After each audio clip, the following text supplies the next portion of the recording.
Back in a new video. तो guys आप सबको पता है हमें फार्मास्यूटिकल माइक्रोबायोलॉजी चल रही है। तो इसमें हम यूनिट नंबर 1 देख रहे हैं। तो यूनिट नंबर 1 में भी हमारा यहाँ तक quantitative measurement of bacterial growth जो कि टोटल एंड वाइवल काउंट यहाँ तक प्रीवियस वीडियो में कवर हो चुका है।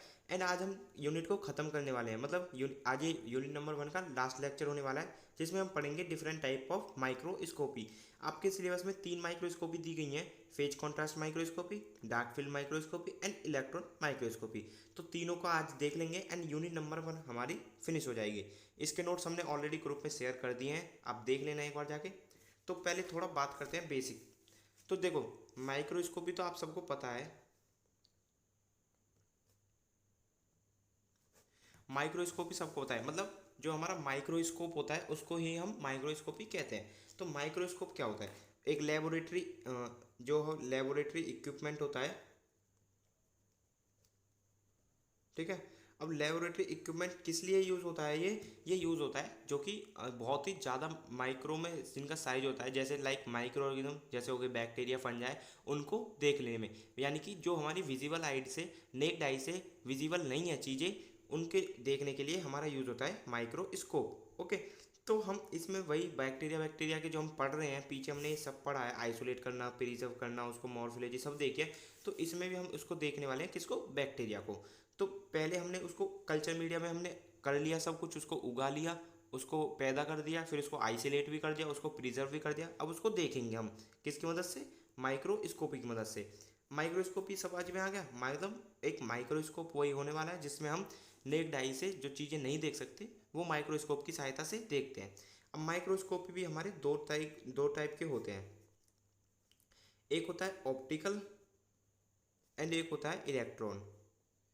मतलब ऑप्टिकल क्या है? ऑप्टिकल में यानी कि जो जिसमें हम यूज़ करेंगे या तो सनलाइट का, या कोई वैसी जो, जैसे आप समझ रहे हो, जैसे आपके लैब में कर रहे हो प्रैक्टिकल, देख रहे हो एक माइक्रोस्कोप से, तो वहाँ पर सनलाइट नहीं आ रही है तो आप फ़ोन की टॉर्च जला लेते हो। तो मतलब ऐसे ही कुछ सनलाइट वगैरह या फिर अपनी आर्टिफिशियल लाइट का हम यूज़ करेंगे किसमें? ऑप्टिकल माइक्रोस्कोपी में। एंड सेकंड आता है हमारा इलेक्ट्रॉन माइक्रोस्कोपी। तो इलेक्ट्रॉन माइक्रोस्कोपी आप इलेक्ट्रॉन नाम से ही समझ गए होंगे, इसमें हम यूज़ करेंगे इलेक्ट्रोमैग्नेटिक फील्ड का और इलेक्ट्रॉन वेव्स का, ठीक है। तो मतलब इसमें इलेक्ट्रॉन का यूज़ होने वाला है, इसमें सिंपली सनलाइट का यूज़ होने वाला है। अब जैसे आपके सिलेबस में 3 ये दी गई हैं: phase, dark field and electron. तो जो फेज फेज कॉन्ट्रास्ट है एंड डार्क फील्ड है, ये वाली आती है हमारी ऑप्टिकल वाली कैटेगरी में। एंड जो इलेक्ट्रॉन वाली कैटेगरी है, इसमें ये सिर्फ एक कैटेगरी ही दी गई है, बट इसमें हमारी दो आती हैं: एक ट्रांसमिशन इलेक्ट्रॉन माइक्रोस्कोपी एंड एक आती है स्कैनिंग इलेक्ट्रॉन माइक्रोस्कोपी, ठीक है। तो ये आपके सिलेबस के अकॉर्डिंग क्लासिफाइड कर दिया है मैंने माइक्रोस्कोपी को। माइक्रोस्कोपी के दो टाइप होते हैं: optical microscopy, electron microscopy. Optical microscopy वो माइक्रोस्कोपी है जिसमें हम सनलाइट का यूज़ करते हैं, एंड इलेक्ट्रॉन वाली में हम यूज़ करते हैं इलेक्ट्रो मैग्नेटिक फील्ड का या इलेक्ट्रॉन वेव्स का, ठीक है। अब ऑप्टिकल में भी हमारे दो टाइप के आते हैं: phase contrast and dark field. Electron में भी हमारे दो टाइप के आते हैं: transmission electron microscopy and scanning electron microscopy. तो सबको एक एक करके देख लेते हैं। फर्स्ट से स्टार्ट करेंगे हम फेज कॉन्ट्रास्ट माइक्रोस्कोपी। देखो, अब ये वही है जो मैंने आपको पीछे समझा दिया, वही लिख रहा है इसका क्लासिफिकेशन। तो हम सबसे पहले देखते हैं अपनी phase contrast microscopy. So it discovered by Frits Zernike in 1932 and he was awarded with Nobel prize in 1953। तो मतलब 1932 में फ्रिड चैंडेक के द्वारा ये फेज कॉन्ट्रास्ट माइक्रोस्कोपी डेवलप किया गया एंड उनको नोबेल प्राइज से सम्मानित भी किया गया 1953 में। तो फेज कॉन्ट्रास्ट माइक्रोस्कोप, तो इसका मतलब समझिए। फेज का मतलब होता है यहाँ पर लाइट, एंड कॉन्ट्रास्ट जो आपने जैसा फोटो एडिट करते हो तो कॉन्ट्रास्ट वहाँ पर देखो ना, कॉन्ट्रास्ट एक ऑप्शन आता है हाई करने का, लो करने का। तो मतलब कॉन्ट्रास्ट का मतलब है डिफरेंस इन द टोन। मतलब जैसे ऊपर करोगे कॉन्ट्रास्ट की वैल्यू तो डार्क हो जाएगा फोटो, नीचे करोगे तो लाइट एकदम फोटो हो जाएगा। तो मतलब इसकी टोन में क्या डिफरेंस आ रहा है उसको हम बोलते हैं कॉन्ट्रास्ट। माइक्रोस्कोपी वही एक इक्विपमेंट हो गया जो कि नेक्ड आई से हमको विजिबल नहीं होती हैं चीज़ें, उनको देखने के यूजफुल होता है। So phase contrast microscopy invented because of limitation of bright field microscopy. देखो, ये जो भी हम चीज़ें बनाते हैं, जो साइंटिस्ट ने बनाई हैं, वो कुछ ना कुछ देख के ही बनाई हैं। अब देख कर क्या बनाई हैं? मतलब जो इनसे पहले चीज़ें थी वो कुछ वर्क करने में अनेबल थी, मतलब कुछ वर्क नहीं कर पा रही, तो इसलिए नई चीज़ का इन्वेंशन हुआ। अब ये फेज कॉन्ट्रास्ट माइक्रोस्कोपी का इन्वेंशन क्यों हुआ? इसका इन्वेंशन इसलिए हुआ, जो हमारी इससे पहले ब्राइट फील्ड माइक्रोस्कोप था वो चीज़ों को सही से नहीं दिखा रहा था। अब ब्राइट फील्ड माइक्रोस्कोप में कुछ हमारी लिमिटेशंस आ गई थी, तो इसलिए हमने बना दिया वहाँ पर फेज कॉन्ट्रास्ट माइक्रोस्कोप। वही बात लिख रही है कि फेज कॉन्ट्रास्ट माइक्रोस्कोप ही इन्वेंटेड इसलिए किया गया क्योंकि because of limitation of bright field microscope. अब ब्राइट फील्ड माइक्रोस्कोप को थोड़ा समझ लीजिए। In bright field microscope transparent thing can not seen without staining. अब देखो, जो हमारी ब्राइट फील्ड माइक्रोस्कोपी थी उसमें हम सिर्फ स्टेन करके ही बैक्टीरियाज को देख सकते थे। अब देखो, जैसे यहाँ पर समझ लो कोई कल्चर मीडिया है। अब यहाँ पर बहुत सारे डिफरेंट डिफरेंट बैक्टीरिया हैं जो हमको ऐसे नहीं दिख रहे हैं और ट्रांसपेरेंट हैं, मतलब वो हमको माइक्रोस्कोप की सहायता से भी नहीं दिख रहे हैं। तो हम क्या करते थे, उसमें स्टेनिंग कर देते। स्टेनिंग क्या होता है? Staining is a process in which we give the colour, मतलब एक कलर डाई, डाई समझ लीजिए, डाई करते हैं बैक्टीरिया के ऊपर। तो डाई करते थे, तो डाई करने की वजह से वहाँ पर कुछ बैक्टीरिया हमारे मर जाते थे। तो बट हमको सबकी स्टडी करनी होती थी, बट यहाँ पर ब्राइट फील्ड में हम स्टडी नहीं कर पाते थे क्योंकि आधे से ज़्यादा तो मर जाते थे किसकी वजह से? स्टेनिंग की वजह से। ठीक है। So in phase contrast microscope transparent thing can easily without staining by increase contrast. तो अब फेज कॉन्ट्रास्ट माइक्रोस्कोपी हमें कोई ये स्टेनिंग करने की जरूरत ही नहीं है। हम इसमें सिंपली उसकी कॉन्ट्रास्ट को बढ़ा देंगे एंड वहाँ पर हमको ईजिली बैक्टीरिया विजिबल हो जाएगा। ठीक है, समझे? अब इसका थोड़ा प्रिंसिपल समझिए। It based on the principle when light pass through cells bacteria, small phase shifts occur invisible to human eye. So small phase shifts convert into change in amplitude, high intensity of light is visible to human eye. अब देखो, ये थोड़ा आपके समझ में नहीं आ रहा होगा अभी आप जब इसका डायग्राम देखोगे ना, जब भी मैं आपको प्रिंसिपल क्लियर कर दूंगा। इसकी थोड़ी कंस्ट्रक्शन देख लीजिए। Phase contrast microscope content following part, मतलब ये इसमें पार्ट होने वाले हैं। फर्स्ट है इसमें लाइट सोर्स जिससे लाइट पास होगी। सेकंड है एनुलर रिंग, थर्ड है कंडेंसर, फोर्थ है स्पेसिमेन प्लेट, फिफ्थ है ऑब्जेक्टिव लेंस, सिक्स्थ है फेस प्लेट एंड सेवंथ है इमेज प्लेट। तो ये सेवन के सेवन पार्ट एकदम इसमें सीक्वेंस में लिखे हुए हैं, सीक्वेंस में ही लगेंगे। तो अब देख लेते हैं इसका डायग्राम। तो गाइस, अब इसकी जैसे आपने कंस्ट्रक्शन देख लिया, तो इसकी वर्किंग देखिए। थोड़ा वर्किंग से पहले मैं आपको डायग्राम दिखा देता हूँ इसका। तो डायग्राम में सबसे पहले क्या होगा, एक होगा हमारा लाइट सोर्स। तो लाइट सोर्स क्या काम करेगा? लाइट को आगे भेजने का। तो लाइट को जब आगे भेजेंगे किसकी मदद से? एक होगी हमारी एनुलर रिंग। एनुलर रिंग कैसी होगी? एनुलर रिंग होगी हमारी कुछ इस तरह से। ठीक है। तो यहाँ पर चारों तरफ डार्क फील्ड होगा इसके, और बीच में खाली जगह होगी। एनुलर रिंग हमारी वही होती है, मतलब अंदर से खोखली। एनुलर का मीन्स होता है खोखला, तो अंदर से खोखली होगी। तो जहाँ पर खोखलापन होगा, खोखलापन ज़्यादा होगा, हॉलो स्पेस, तो वहीं का लाइट तो पास होगी, तो वहीं कर इसमें लाइट पास होती है। अब देखो यहाँ पर डायग्राम में भी जो ये हॉलो स्पेस है अंदर, उसमें से लाइट पास हो रही है। एंड आगे लगा होता है एक हमारा कंडेंसर। कंडेंसर क्या होता है? कंडेंसर वो एक लेंस होता है, आप इनको ऑलरेडी पढ़ चुके हो। तो कंडेंसर एक आगे जाके एक ही पॉइंट पर लाइट को रिफ्लेक्ट करने का काम करता है। तो कंडेंसर पहले लाइट को एब्जॉर्ब करेगा, देन उसको फोकस करेगा किस पर? स्पेसिमेन प्लेट पर। स्पेसिमेन प्लेट यानी कि जिस पे हमारा वो सैंपल रखा हुआ है। ओके, तो यहाँ पर फोकस करा। अब ये भी आगे रिफ्लेक्ट करता है किसके पास? एक ऑब्जेक्टिव लेंस लगा होता है हमारे। ये सारा सब चीज़ लगी होती है हमारे माइक्रोस्कोप में, ठीक है ना। तो ऑब्जेक्टिव लेंस के पास ये लाइट आती है। तो यहाँ पर दो तरह की रेज ऑब्टेंड होती है स्पेसिमेन प्लेट से। एक होती है रिटार्डेड रेज, एक होती है अनरिटार्डेड रेज, ठीक है ना। तो ऑब्जेक्टिव लेंस हमारी दो तरह की रेज को पास करता है, एक रिटार्डेड रेज, एक अनरिटार्डेड रेज। जो हमारी ये अनरिटार्डेड रेज होती हैं, ये हमारी फेस प्लेट के डेंस मीडियम यानी डेंस पार्ट से पास होती हैं। और ये रिटार्डेड वाली रेज ये हमारी जो हमारे खालीपन होता है यानी कि फ्री स्पेस, उससे पास होती है। अब देखो, मेन वर्क होता है फेज कॉन्ट्रास्ट माइक्रोस्कोप में इस फेस प्लेट का। फेस प्लेट होगी कैसी? देखो, ये है हमारी फेस प्लेट। अब फेस प्लेट के ये चारों तरफ होगा इसका एक डेंस पार्ट, यानी कि एक भरा हुआ, यानी कि एक आप समझिए अंधेरा टाइप। तो यहाँ पर जो भी इसमें जाएगी उसमें एकदम इसमें समा जाएगी और आगे पास नहीं हो पाएगी। एंड बीच में होता है खोखला यानी कि फ्री स्पेस। तो जो रिटार्डेड वाली रेज होती हैं, रिटार्डेड रेज हमारी इसमें कर ही पास होती हैं और आगे जाके इमेज प्लेट पर हमको शो होती हैं। तो समझ गए, अनरिटार्डेड रेज हमारी डेंस डेंस पार्ट से आएंगी और इसमें ही जाकर मिल जाएंगी। एंड जो हमारी रिटार्डेड वाली रेज होती हैं वो हमारे इस खोखले वाले सिरे से आती हैं एंड इमेज प्लेट पर हमको शो होती हैं। तो वही ये सब दिखाया गया है। अब इसकी वर्किंग समझो आप। वर्किंग वही है जो मैंने अभी आपको बता दी। First of all light pass through annular ring it condensed on इस एक्सपेरिमेंट पर कंडेंसर, मतलब सबसे पहले लाइट सोर्स के द्वारा एनुलरिंग में लाइट पास होगी, देन एनुलरिंग इसको कंडेंसर में पास करेगा, कंडेंसर इसको सबको स्पेसिमेन प्लेट पर कंडेंस्ड कर देगा, ठीक है। After that sunlight passed out the cell and some rays irradiated by cell. अब कुछ रेज हमारी सेल के अंदर कर चली जाएंगी, कुछ सेल के बाहर कर चली जाएंगी, ठीक है। After that these raise passed by objective layer on the face plate. अब ये वाली जो रेज बची जो सेल के अंदर से पास हो चुकी हैं वो ऑब्जेक्टिव लेंस के सहायता से हमारी पास हो जाएंगी फेस प्लेट के अंदर कर। अब फेस प्लेट का वर्क होता है यहाँ पर सबसे ज़्यादा मेन, मतलब देखो मैंने लिखा हुआ है face plate main function start from here. तो देखो फेस प्लेट का मेन वर्क यहाँ पर स्टार्ट होता है, जो हमारी अनरिटार्डेड रेज होती हैं वो हमारे डेंस पार्ट के जो फेस प्लेट होता है उसकी डेंस पार्ट से पास होती हैं, एंड उसकी जो वेवलेंथ होती है मतलब स्पीड जो होती है उसकी वेव्स की चलने की, तो वहाँ पर वो 1/4 लैम्डा घट जाती है, ठीक है। ये लैम्डा वैम्डा सब आप फिजिक्स में ऑलरेडी पढ़ चुके हो। And retarded rays pass through free space in phase ring which does not affect the wavelength. अब जो रिटार्डेड रेज है वो तो हॉलो पार्ट से फ्री स्पेस से पास हुई है ना, तो उसकी वेवलेंथ में कोई फर्क ही नहीं पड़ेगा। This is called small phase shift. अब इसी को हम कहते हैं स्मॉल फेज शिफ्ट। अब जो आपने प्रिंसिपल में पढ़ा था स्मॉल फेज शिफ्ट अकर, तो स्मॉल फेज शिफ्ट अकर का वही मतलब है, जो हमारी रिटार्डेड वाली रेज रहेंगी वो इसके फ्री स्पेस से पास होंगी और वहाँ पर जो स्मॉल फेज शिफ्ट होगा वो पैदा हो जाएगा।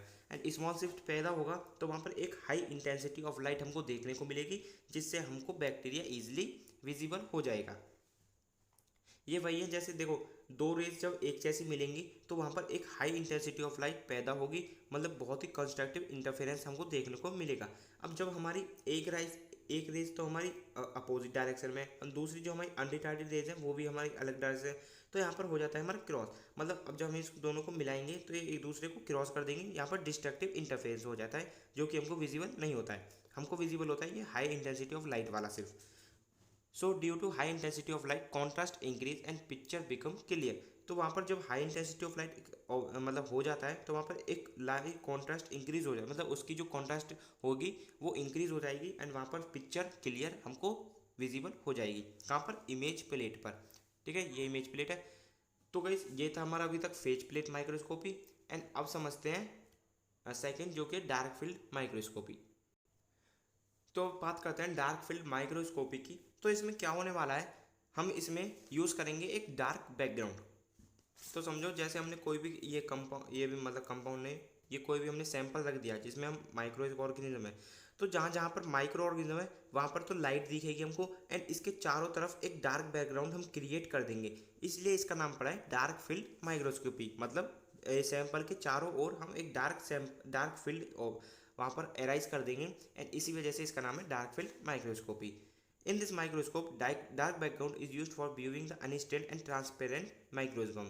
In this microscope, a special type of condenser used. अब देखो इसमें जो अनस्टेन्ड बैक्टीरिया होते हैं, माइक्रो ऑर्गेनिज्म होते हैं, जो ट्रांसपेरेंट जो हमको ट्रांसपेरेंट यानी कि जो आर पार हो जाते हैं वो हमको ईजिली नहीं होते हैं, तो उस ये डार्क फील्ड माइक्रोस्कोप की मदद से हम उनको भी देख सकते हैं इस साइड, ठीक है। And in this microscope special type of condenser used. अब इस वाले माइक्रोस्कोपी में एक बहुत ही स्पेशल तरह का कंडेंसर यूज होगा जो हम आगे देखने वाले हैं। तो प्रिंसिपल इसका the dark background creates contrast between the object and the surrounding field. तो जो हम डार्क बैकग्राउंड वहाँ क्रिएट कर रहे हैं वो एक कॉन्ट्रास्ट क्रिएट करेगा between the object and the surrounding field, यानी कि जो ऑब्जेक्ट हमारी वहाँ पर रहेगी यानी कि सैंपल माइक्रो ऑर्गेनिज्म उसके बीच और जो पूरा सराउंडिंग फील्ड यानी कि उसके चारों तरफ का एरिया उसके बीच, so that the object become bright in respect to dark field. अब थोड़ा समझो, जैसे कोई भी हमारा यहाँ पर एक ये समझो ये यहाँ पर इतनी चीज़ तो हमारी लाइट है एंड इतनी चीज़ हमारी डार्क है, तो अब आप सोचो जब यहाँ पर ही लाइट पड़ेगी तो ये कितनी ज़्यादा विजिबल हो जाएगी हमारी आई के, क्योंकि चारों तरफ तो एक काला अंधेरा स्पेस रहेगा ना, तो इसको तो हमको देख नहीं पाएंगे, तो यहाँ पर सिर्फ यहाँ पर लाइट पास होगी तो इसको कितना विजिबल होगा हमारी आंखों को, आप ऑलरेडी सोच सकते हो। देन इसका कंस्ट्रक्शन देखते हैं। कंस्ट्रक्शन इसका वही पार्ट्स लिख दिए हैं मैंने। पहला पार्ट रहेगा इसमें लाइट सोर्स का, सेकंड डार्क फील्ड स्टॉप यानी कि एनुलर अप्रोचर, इसका ही इंपॉर्टेंट रोल होता है इस वाले में। पीछे वाली फेज कॉन्ट्रास्ट माइक्रोस्कोपी में किसका था? फेज प्लेट का। Third condenser, fourth specimen, fifth objective lens and fifth last होता है आईपीस लेंस या आई। अब इसका डायग्राम समझ लो। डायग्राम में कुछ नहीं है, पहले वही होगा सोर्स ऑफ लाइट यानी कि जिससे हम लाइट पास कर रहे हैं। अब यहाँ पे होगा एक एनुलर एपरेचर। एनुलर एपरेचर क्या होता है, एक इस तरह से एक एपरेचर होता है, मतलब इसके बीच बीच में कहीं खाली स्पेस रहेगा, ठीक है, मतलब एक एपरेचर टाइप का होता है, इसके बीच बीच जैसे यहाँ पे थे, यहाँ पे खाली स्पेस है, यहाँ पे खाली स्पेस है, तो हम लाइट पास कर रहे हैं, ये चारों तरफ लाइट पास होगी, ठीक है। अब चारों तरफ लाइट पास होगी तो जो ओनली खाली स्पेस में से ही लाइट पास होगी, ये नहीं कि पूरे एनुलर एनुलर एपरेचर से ही पास हो रही है, नहीं, जो कि खाली स्पेस होगा सिर्फ एनुलर एपरेचर में, उससे ही पास होगी क्या, विजिबल लाइट। देखो आप देख सकते हो ये सिर्फ खाली स्पेस में पास हो रही है, एंड ये वाली जो लाइट इससे पास हो रही है वो इसी में समा जा रही है। तो आगे ये सिर्फ जो खाली स्पेस है उससे पास हुई लाइट आगे कंडेंसर पे कंडेंस्ड होती है, एंड ये कंडेंसर आगे स्पेसिमेन प्लेट पर इसको कंडेंस्ड कर देता है। ओके, अब स्पेसिमेन जैसे आप पीछे पढ़ चुके हैं, दो तरह की रेज निकालता है, एक अनरिफ्लेक्टेड, एक रिफ्रैक्टेड। तो अनरिफ्रैक्टेड रेज तो ऊपर कर ऐसे की ऐसे ही निकल जाती हैं, बट जो हमारी रिफ्रैक्टिव रेज होती हैं वो आगे जाकर ऑब्जेक्टिव लेंस पर एक मतलब ऑब्जेक्टिव लेंस पर एकदम कंडेंस्ड होती हैं आगे जाके, एंड फर्दर एक फोकस होती हैं हमारी बीच में, किसके, आई पीस और ऑब्जेक्टिव लेंस जो होगा उसके बीच में, एंड वहाँ पर फिर आई पीस में जाके ये जो हमारी रिफ्लेक्टेड वाली रेज है ये आगे जाएंगी आई पीस लेंस में, एंड फाइनली हमको दिखेंगी ये आई से, ठीक है। तो मतलब क्या हो रहा है, फर्स्ट सोर्स ऑफ लाइट, जिससे ये जो हमें लाइट सोर्स है उससे लाइट पास होगी, ये आगे जाएगी एनुलर एपरेचर से। एनुलर एपरेचर क्या है, वहाँ पर कुछ खाली स्पेस रहेगा, सिर्फ खाली स्पेस से ही हमारी लाइट पास होगी, जो कंडेंसर पे जाएगी, कंडेंसर आगे कंडेंस करेगा स्पेसिमेन पे, स्पेसिमेन हमारे प्लेट दो तरह की लाइट रेज मतलब लाइट रेज हमारी निकालती है, एक अनरिफ्रैक्टेड एक रिफ्रैक्टिव। तो जो अनरिफ्रैक्टेड रहेंगी वो ऐसी की ऐसी पास हो जाएंगी, वो आगे कहीं नहीं जाएंगी। मतलब देखो अब ये ऐसी की दूसरी दिशा में चलती है ना, तो वही अब ये जो रिफ्रैक्टेड वाली रेज है वो ऑब्जेक्ट लेंस पे एकदम कंडेंस्ड होंगी, ऑब्जेक्ट लेंस से ये फिर हमको आई पीस लेंस पर दिख जाएंगी। अब आई पीस लेंस वही होता है, यानी कि जो हम आई से जो आई के करीब होता है इसलिए हम उसको आई पीस लेंस कहते हैं। अब ये फाइनली हमको आई से विजिबल हो जाएगी। अब वर्किंग वही लिख रही है जो मैंने अब अभी आपको बताई है, आप पढ़ सकते हो इसको, सेम वही है जो मैंने आपको बताई है। एप्लीकेशन क्या होते हैं इसके, it also use to eliminate few unstained sample and make them it bright against the dark background. अब जो हमारे अनस्टेंड सैंपल होते हैं, यानी कि जिस पे हमने स्टेनिंग नहीं की है, उन सैंपल को भी हम इजीली व्यू कर सकते हैं इस वाली डार्क फील्ड माइक्रोस्कोपी में। इसके एडवांटेज देख लीजिए, dark background offer high degree of contrast. अब देखो जो हम मतलब डार्क बैकग्राउंड वहाँ पर क्रिएट कर रहे हैं तो वहाँ पर एक बहुत ही ज़्यादा हाई डिग्री ऑफ कॉन्ट्रास्ट देखने को मिलेगा। Easy and cheap than phase contrast microscope. Phase contrast microscope से काफ़ी इजी है एंड काफ़ी सस्ता है। Live microscope can easily view without staining. अब देखो वही बात है, मतलब जिसमें हमने स्टेनिंग नहीं किया उसको भी हम इजीली देख सकते हैं। डिसएडवांटेज क्या है इसके, dust particle can also be seen. जो देखो जो हमारे ब्राइट फील्ड है उसमें हमारा ये देखो जो हमारे जैसे इसमें हम सिर्फ इसमें लाइट पास हो रही है, अब जिसमें कोई भी डस्ट पार्टिकल आएगा वो भी हमको ईजिली विजिबल हो जाएगा, जिससे हमको आगे चल के प्रॉब्लम आएगी।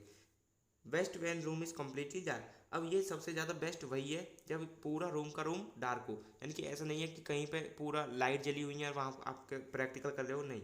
लो light level seen in final image. अब वहाँ पर एक जो जब फाइनल इमेज निकल के आती है वहाँ पर बहुत ही कम लो लेवल ऑफ लाइट हमको देखने को मिलता है। तो ये थी बात हमारी डार्क फील्ड माइक्रोस्कोपी। तो अभी हमने बात कर ली है सिर्फ phase contrast microscopy and dark field microscopy. अब देखते हैं थर्ड अपनी इलेक्ट्रॉन माइक्रोस्कोपी। बट मैं आपको एक बात बताता हूँ, जो यहाँ पर सबसे ज़्यादा इंपॉर्टेंट होते हैं वो होते हैं phase contrast microscopy and second वाला डार्क फील्ड माइक्रोस्कोपी। जो इलेक्ट्रॉन वाला है वो कभी कभार पूछा गया है या कभी नहीं आता है, ठीक है ना, बट देख लो एक बार उसको भी। अब देखो थर्ड है हमारा इलेक्ट्रॉन माइक्रोस्कोपी। तो इलेक्ट्रॉन जो हमने अभी पीछे से जो देखे थे दो माइक्रोस्कोप, उसमें हम यूज़ कर रहे थे एक लाइट सोर्स का, ठीक है। बट इसमें ऐसा कुछ नहीं होगा, इलेक्ट्रॉन माइक्रोस्कोपी में हम यूज़ करेंगे एक इलेक्ट्रॉन गन का या इलेक्ट्रॉन सोर्स का, ठीक है ना। It is a technique use to operate in high resolution ultra structure of biological and non biological specimen. अब ये जो हम ये इलेक्ट्रॉन माइक्रोस्कोपी यूज़ करते हैं इसलिए हम यूज़ करते हैं इसमें, क्योंकि हाई रेजोल्यूशन अल्ट्रा स्ट्रक्चर हमको दिखने को मिलता है किसका, कि जो भी हमारा वहाँ पर स्पेसिमेन रखा होगा, कोई भी माइक्रोऑर्गेनिज्म जो हमको देखना होगा एक हाई रिजोल्यूशन में उसका अल्ट्रा स्ट्रक्चर भी हमको देखने को मिल जाता है, किसकी मदद से, इलेक्ट्रॉन माइक्रोस्कोपी की मदद से। In this electromagnetic field use to from electron optical lens system. अब मैंने आपको पीछे ही जैसे बता दिया, इसमें हम यूज़ करेंगे एक इलेक्ट्रॉन मैग्नेटिक फील्ड का। In this source of illumination is blame of electron use. अब इसमें जो सोर्स ऑफ इल्यूमिनेशन होगा तो वो हमारा इलेक्ट्रॉन रहेगा, जैसे आप सबको पता ही चल गया होगा। It give very clear high resolution image because it has very short wavelength, 1 lakh shorter than visible light photons. अब यहाँ पर हमको एक क्लियर मतलब बहुत ही ज़्यादा क्लियर और हाई रेजोल्यूशन में इमेज मिलता है। क्यों? क्योंकि जो इसकी वेवलेंथ होती है वो 1 लाख गुना छोटी होती है जो हमारे विजिबल फोटोन्स होते हैं उनसे। In this fluorescent screen has use for final image. अरे इसमें एक हम फ्लोरोसेंट स्क्रीन यूज़ करते हैं फाइनल इमेज में। तो ये हमारे दो तरह के होते हैं, ट्रांसमिशन इलेक्ट्रॉन माइक्रोस्कोप, एक होता है इलेक्ट्रॉन स्कैनिंग इलेक्ट्रॉन माइक्रोस्कोप। दोनों में थोड़ा डिफरेंस है, समझ लीजिए। देखो ऐसे समझिए, जैसे ये एक पेन है हमारा, ठीक है, पेन है। अब इसमें मैं कोई इलेक्ट्रॉन गन से कोई भी मतलब रेज समझ लीजिए, रेज पास करूँ तो अगर इसमें कर आर पार हो जाती हैं वो, ठीक है, आर पार होगी तो वो है हमारा ट्रांसमिशन इलेक्ट्रॉन माइक्रोस्कोप। बट अगर ये सिर्फ यहीं कहीं तक इसी पोर्शन तक रह गई तो वो है हमारा स्कैनिंग इलेक्ट्रॉन माइक्रोस्कोप, यानी कि सिर्फ वो स्कैन करने का काम करेगा, वो ट्रांसमिट नहीं हो रही है। कौन? जो भाई इलेक्ट्रॉन गन से इलेक्ट्रॉन्स निकल रहे हैं। इसकी वर्किंग देख लीजिए, वर्किंग इसकी वही होने वाली है। पहले जो हमारी इलेक्ट्रॉन गन होगी वो आगे रेज पास करेगी, मतलब रेज नहीं इलेक्ट्रॉन्स पास करेगी। वो एक हमारा लगा होता है एक एनोड। एनोड एनोड का काम क्या होता है? जो चारों तरफ बिखरी हुई है रेज उनको एक जगह संजोटने का। तो एक जगह जब ये सारी रेस आ जाएंगी तो ये कंडेंसर लेंस पे कंडेंस्ड होंगी। अब कंडेंसर लेंस आगे जाके इसको सैंपल पर कंडेंस्ड करेगा, सैंपल आगे इसको भेजेगा ऑब्जेक्टिव लेंस के पास। ऑब्जेक्टिव लेंस एक होता है इसमें इंटरमीडिएट लेंस, यानी कि जैसे वहाँ पर आईपीस लेंस था इसमें है एक इंटरमीडिएट लेंस। अब ये ऑब्जेक्टिव लेंस आगे पास करेगा लाइट को इंटरमीडिएट लेंस पर, और इंटरमीडिएट लेंस इसको फाइनली फोकस कर देती है स्क्रीन पर, जो कि हमको फिर अब बाद में हमको देखने को मिल जाता है क्या, उसका हाई रिजोल्यूशन ऑफ इमेज। ठीक है, तो यही था सिर्फ इसमें इलेक्ट्रॉन माइक्रोस्कोपी में। अब गाइस जैसा आपको पता चल गया होगा, इलेक्ट्रॉन माइक्रोस्कोपी जो कि लास्ट टॉपिक था हमारा यूनिट नंबर 1 का, तो मतलब पूरी यूनिट कवर हो चुकी है। एंड अब आप कमेंट करके बताना कि कौन सी सब्जेक्ट दोबारा स्टार्ट करें, ठीक है ना। तो अब आपको इसके नोट्स नहीं मिले हैं तो एक बार व्हाट्सअप ग्रुप या टेलीग्राम ग्रुप कोई सा भी ज्वाइन करके चेक कर लेना, वहाँ पर मिल जाएंगे ईजिली। तो फाइनल कमेंट जरूर करना गाइस, ठीक है ना। एंड सब्सक्राइब करिए एंड दोस्तों के साथ शेयर करें। एंड तब तक के लिए बाय बाय, टेक केयर।